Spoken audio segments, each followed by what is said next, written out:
everybody, this is Angela Savage, the daughter of IndyCar driver Swede Savage. It's time to watch stories from motorsports. My buddy, Doug Kenny, loves to share the journey of people in racing, and he is an amazing dude. Drivers, owners, fans, and team members, watch the SFM podcast.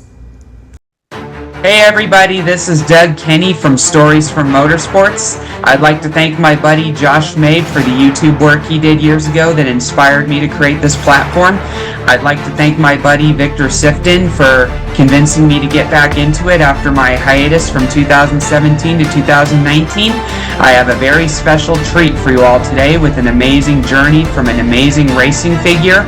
Drivers, start your engines.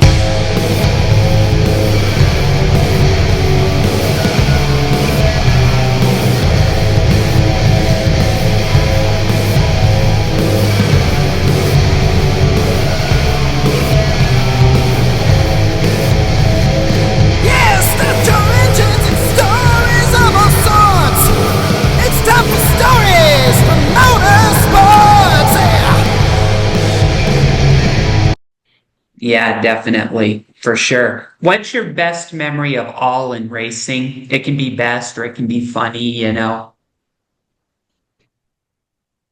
Oh man, there's so many. I do have. There's like one thing that um I will always remember because there's the first time I got an opportunity to race at the 24 Hours of Le Mans. It was with Ben Keating and Jerome Bleekemolen in the Dodge Viper. It was the last year of the Viper. It was pretty iconic. We led 6 hours of the race. It was like a very cool time. But I had never been to Le Mans, and I had to audition for that seat to get an opportunity to go.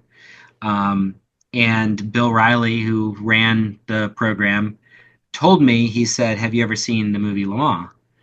And I was like, "No, I haven't." He goes, "Okay, well, listen, you're not getting in my race car until you watch Le Mans. So when you show up and you arrive, I'll quiz you. You better have watched it." And I had found out I wasn't going to do it because I thought he was kidding. But then I heard a story about Kuno Whitmer, who raced for the factory Dodge team a couple years prior, or actually the year prior.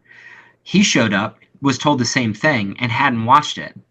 And he said, "No, go to your trailer right now and watch it. You're not getting in this race car until you watch it." And so I heard that story, and I was like, "Well, I better watch it." And I was taking notes and studying it like it was an exam, because I was going to be there was no way in hell I was going to show up and not get the answer right and miss out on an opportunity to get in the race car because of that.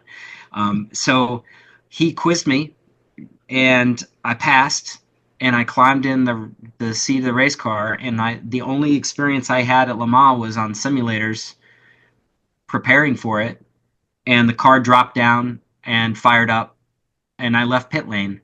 And as I left pit lane to go into turn one, it just like completely hit me that I've literally never been on this track before, and this is the biggest sports car race in the world, and I had to get tested not just in a car, but then quizzed on a movie about this race to even drive out on pit lane.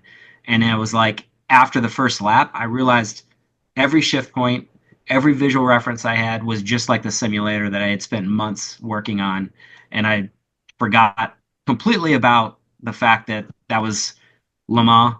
It was just any other track at that point. And from that point on, it was just like a cool moment. And for me, it was like really surreal, almost kind of like a dream sequence, but not based on how heavy the moment was. It was just more how relaxed it was. Like I was really relaxed being there for the first time.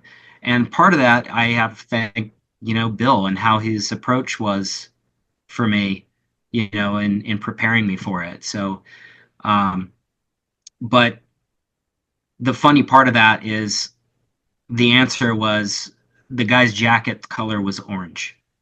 I will always remember the answer to that.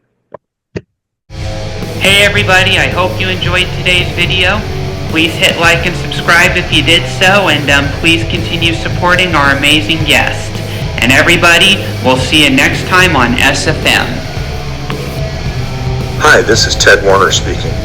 While the checkered flag has waved for this program, stay tuned for next week for the next episode of SFM.